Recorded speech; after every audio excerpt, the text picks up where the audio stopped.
Wow, that's really all I can say at this moment because I have just finished watching the season finale of What If, season one of What If.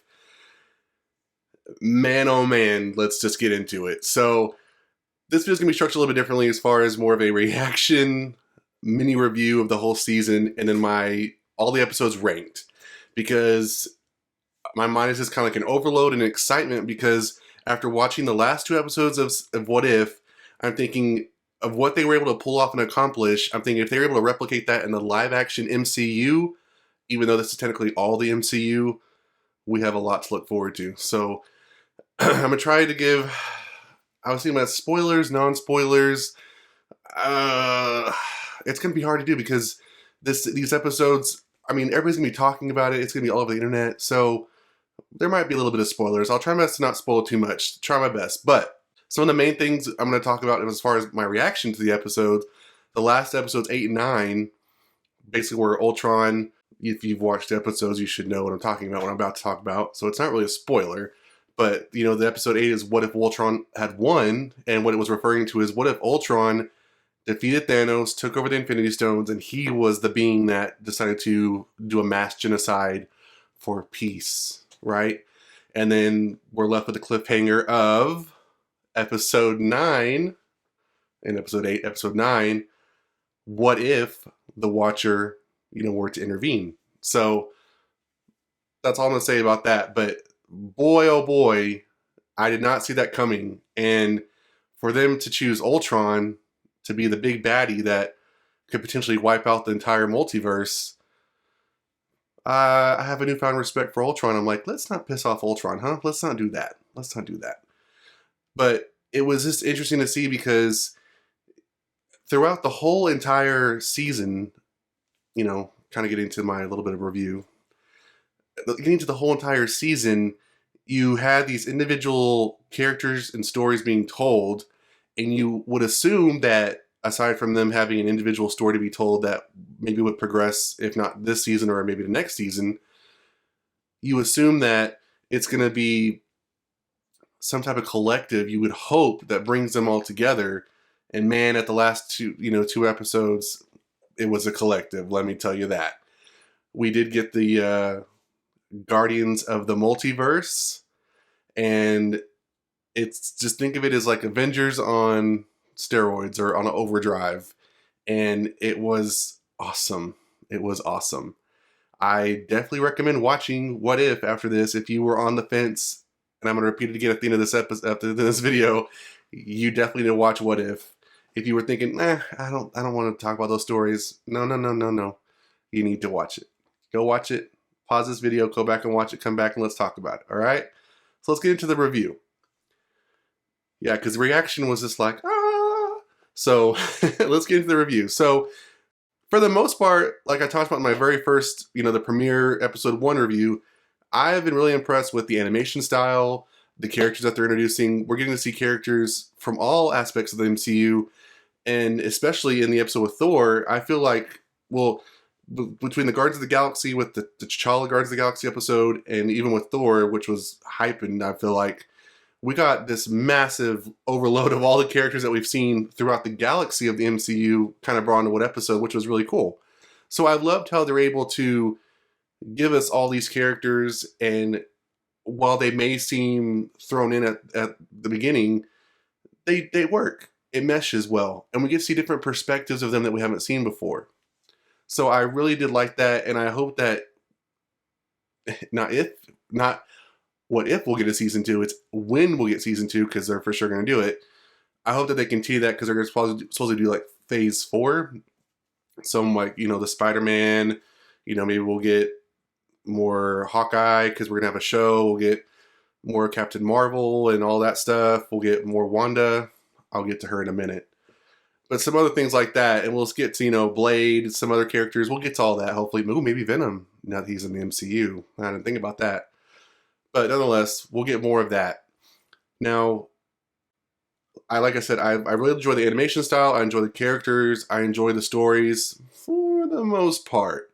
So for the most part, I enjoyed What If overall. There were just a few things that I was just kind of like, after watching the whole season, I was like, let's work on this stuff. So it's 9 episodes, and I would say not all episodes are created equal.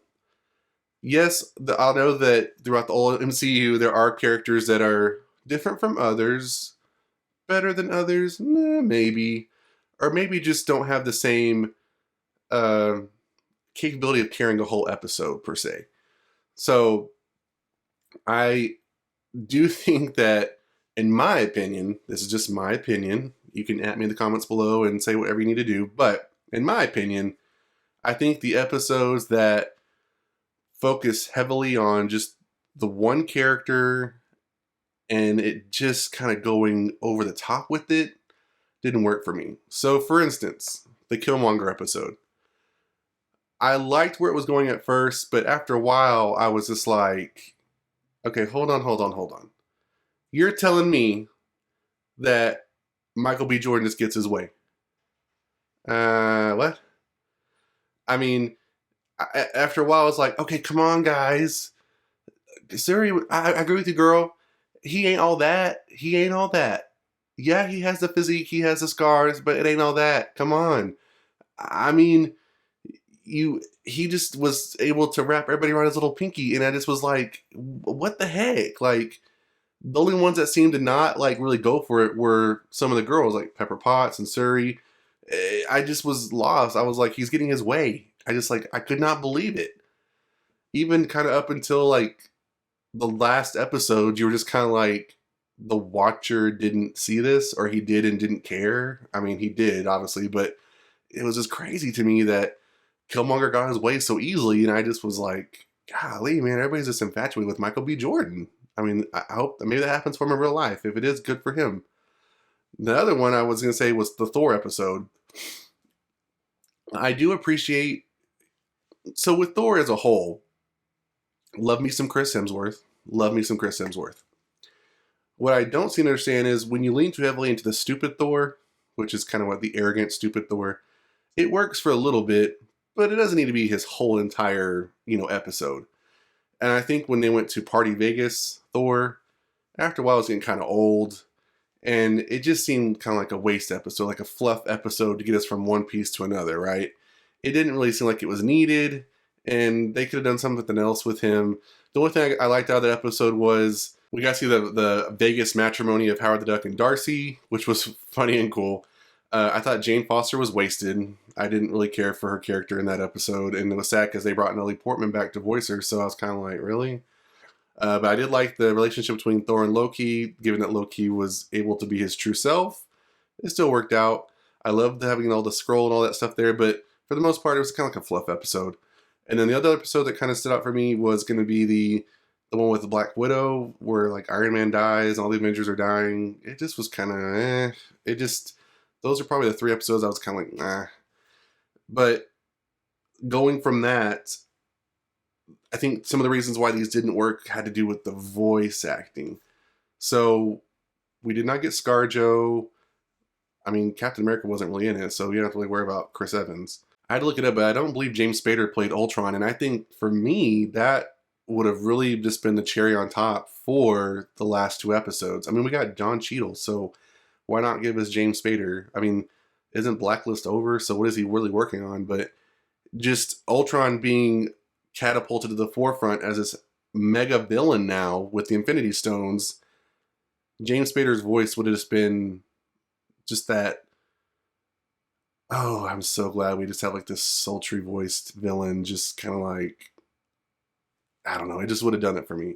Maybe I'm thinking too much about it, but I think for a lot of people, the reason why we like these characters and the reason why we're invested in these characters is because we've grown attached to the actors that have played them. These characters have been in the comics for years.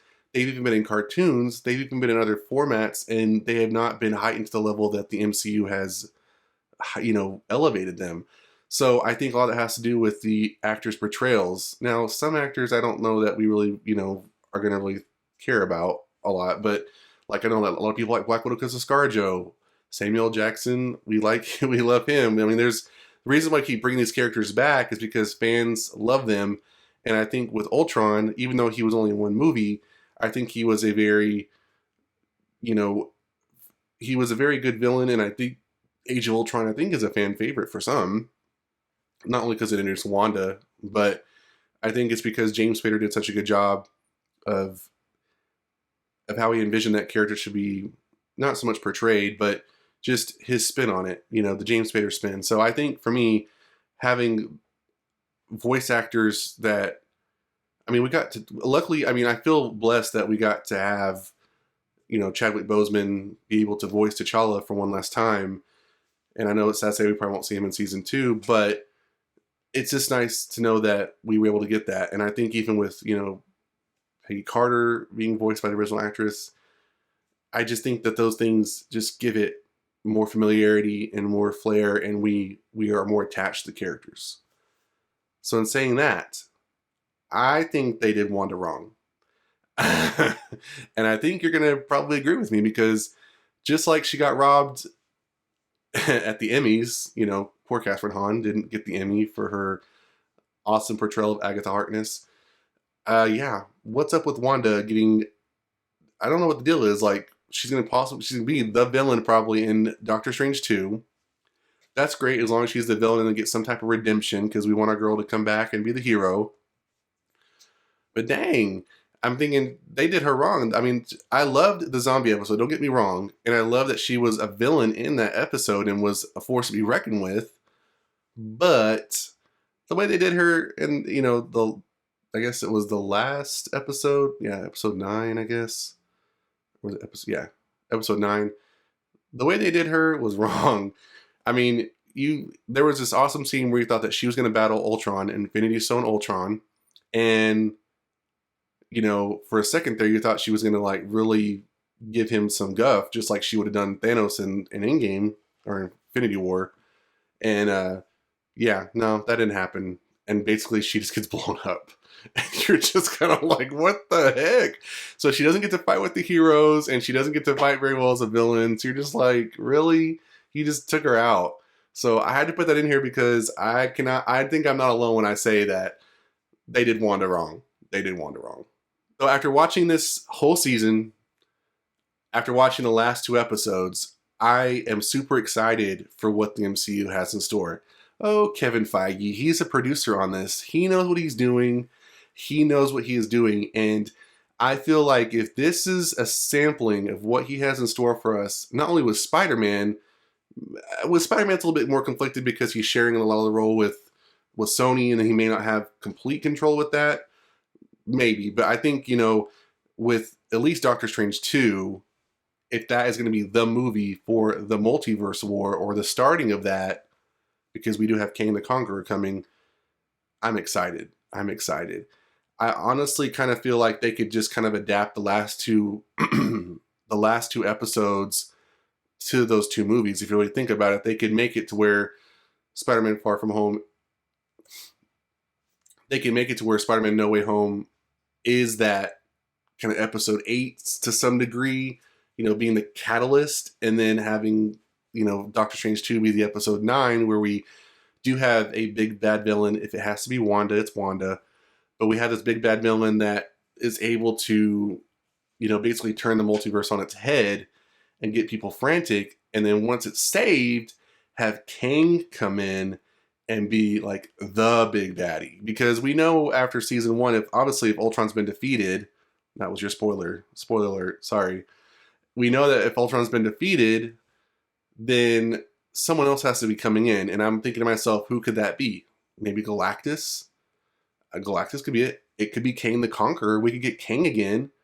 I mean, there's a couple of villains out there that I can think of that could be really, I mean, maybe Thanos comes back. Never know. But nonetheless, I think that they did an awesome job with season 1. And if this is what Kevin Feige has in store for the MCU, we're not ready. We're not ready.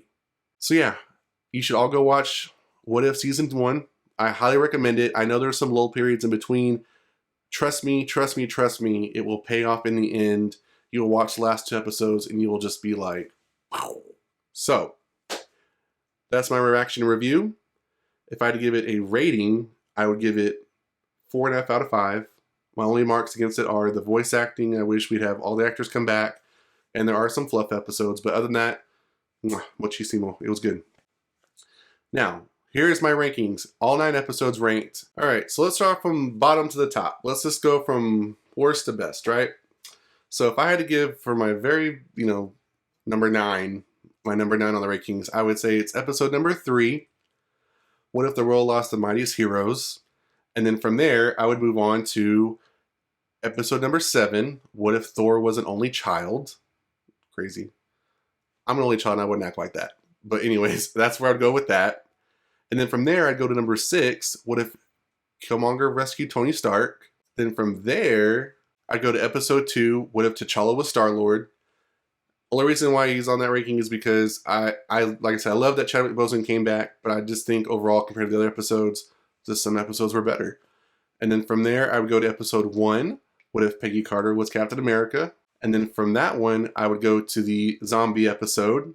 And then, of course, my number 2 and number 1 would be dun, da, da, da, number 8 and number 9. Of course, number 9 being the number 1 episode, because those episodes back to back, man, whew.